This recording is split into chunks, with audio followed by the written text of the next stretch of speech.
Now we're going to turn to Niagara County, where the Industrial Development Agency is moving forward with nearly $250,000 in tax breaks to a fast food operator who's been accused of wage theft and other labor law violations.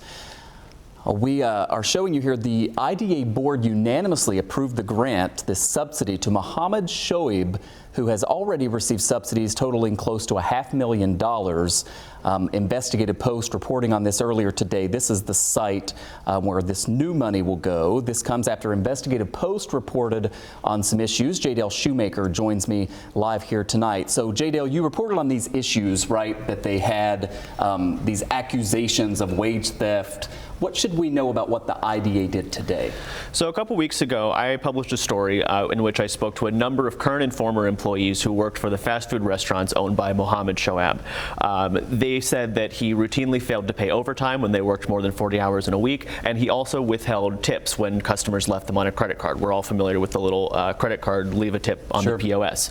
At the same time, Mohammed Shoaib was up for $247,000 in tax breaks for another fast food venture right down the street from his current stores, and he was asking the IDA for more assistance. He got a first round of assistance 2 years ago.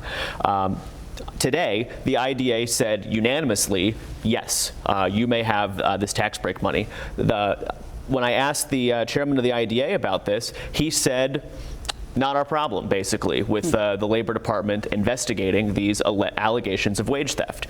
I said, don't you have any concerns about this investigation into these allegations? They said, no, we are not investigators. He's bringing jobs to the Niagara Falls community. He's a good businessman. We're going to give him this assistance.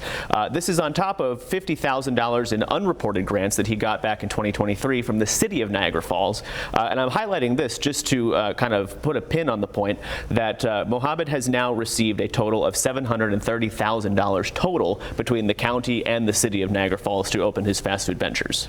And fast food ventures that oftentimes don't qualify for tax breaks depending on what the rules specifically are. Walk us through what this project is. They do say this will create up to what, maybe 50 jobs. And it's we showed people the picture earlier there. It's a former haunted house on Rainbow Boulevard that he wants to turn into a food hub. Yeah, this is a two-story building located on the corner of Niagara Falls Boulevard, or on Rainbow Boulevard and Old Falls Street in the heart of downtown Niagara Falls. It's currently, or previously was, the Haunted House of Wax. He wants to put basically a fast food court in there, a Cinnabon, an Auntie Anne's, a Mediterranean restaurant, a couple other things, kind of drawing on his portfolio of fast food franchisees.